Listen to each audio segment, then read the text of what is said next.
Today I'm set up about 80 to 100 yards off a food source right down here in front of me. I'm up on a little grassy hill.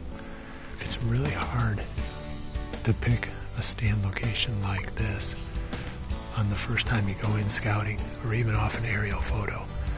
Some spots you can only arrive at from experience hunting in that area.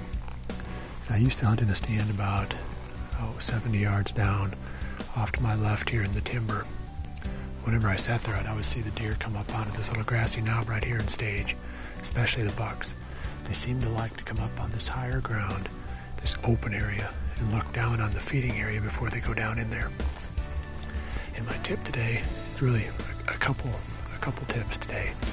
The first one is don't assume that the first spot you pick when you go into an area to scout is going to be the best spot.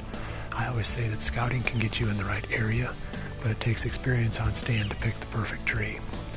So picking the perfect tree really is an evolution that occurs over the course of several seasons, at least 2 to 3 seasons. Keep your eyes open, observe while you're hunting, and try to find those tendencies. Look for things, look for entry and exit routes and stand locations that you can hunt without the deer knowing that you're there. But also look for those places that the deer tend to go past more often than any other spot. Little by little over the years, that starts to take shape, and then you come up with these killer stands like this.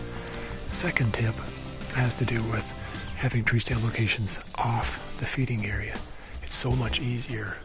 There could be deer out there right now, and I could climb down and loop around, get down into this creek, and sneak out of here. If I was sitting right on the edge of the feeding area, I wouldn't be able to do that.